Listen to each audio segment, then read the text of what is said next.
Hey guys, what's going on? I am Ashley of Noth, back to talk to you about all things A Song of Ice and Fire.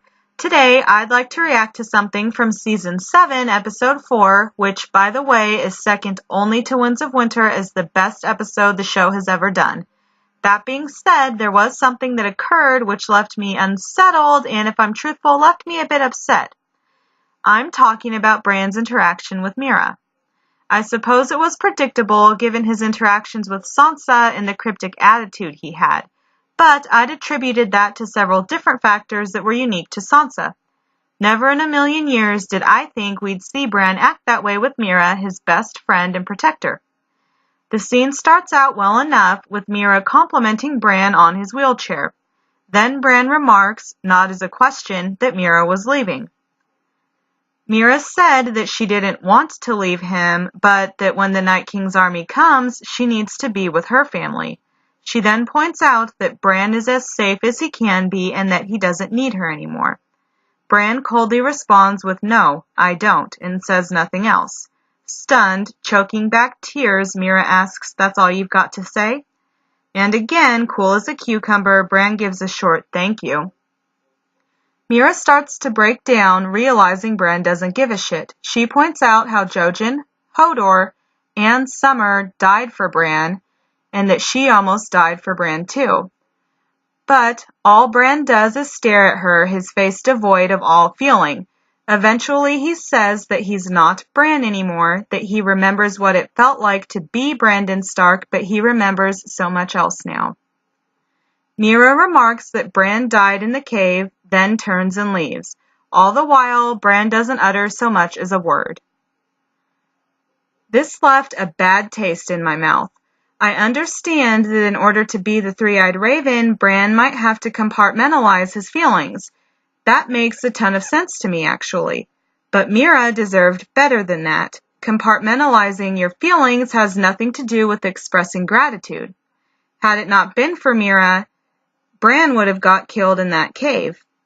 Which I'd like to point out that the cave getting swarmed by whites and white walkers was 100% Bran's fault, as were the deaths of Hodor and Summer since they died during the attack on the cave.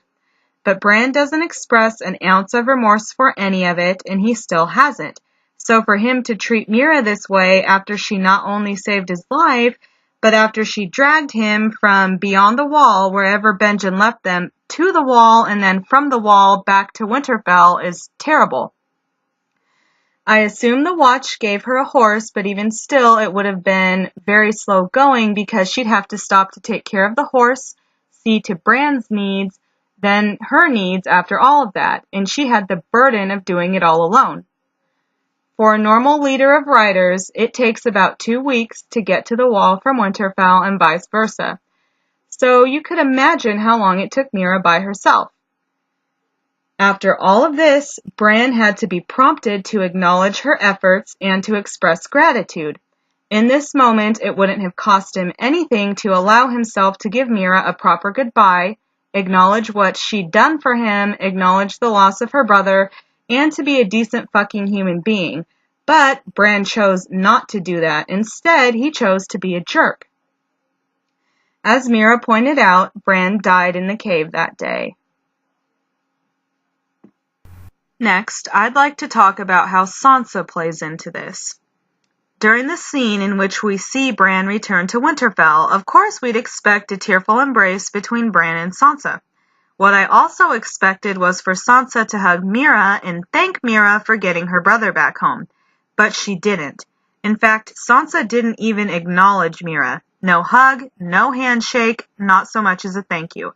This strikes me as odd because Sansa had just bitched at Jon for not rewarding loyalty. Who more than Mira has shown more loyalty to House Stark? You could say Lyanna Mormont, or maybe more accurately Tormund Giantsbane, for their continued support of Jon. But neither of them has personally sacrificed nor bared the burden that Mira has. Also, Mira didn't just help Bran, but by helping Bran, Mira helped the North and humanity as a whole, so she did a lot. There is another person, though, whose loyalty is comparable. Mira's father, Howland Reed. Not only did Howland send his kids to guide Bran, knowing full well he wouldn't see his sickly son again, or likely his daughter either, but Howland has continued to keep Ned's promise a secret to protect Jon. Even after Ned's death, Howland has kept his word. Naturally, nobody knows about that part, but they do know that Howland sent Jojen and Meera to help Bran. So, in my estimation, House Reed has been House Stark's most loyal bannerman. Yet Sansa can't so much as say thank you to Meera. This just lets me know that Sansa is full of shit and doesn't give a fig about rewarding loyalty. She was only using that concept to undermine Jon. Now, I hate to have these feelings about such an amazing episode, which I loved as a whole, but like I said, this specific part left a bad taste in my mouth. Being the new Three-Eyed Raven didn't make Bran act this way. Bran chose to shade his best friend.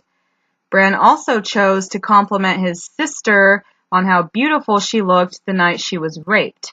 Of all the things he could have said to her, he chose that. I don't really like the de-evolution of Bran's character at all, and I hope it changes. Meera is the most underrated, underappreciated character in the show, and by going this route, I think the show missed out on a huge opportunity to validate the character. Having Bran recognize all Meera has done wouldn't have hurt the show's transformation of Bran, because we got where they were going with him from his frosty reunions with his sisters. So, in an otherwise perfect episode, this was definitely my WTF moment.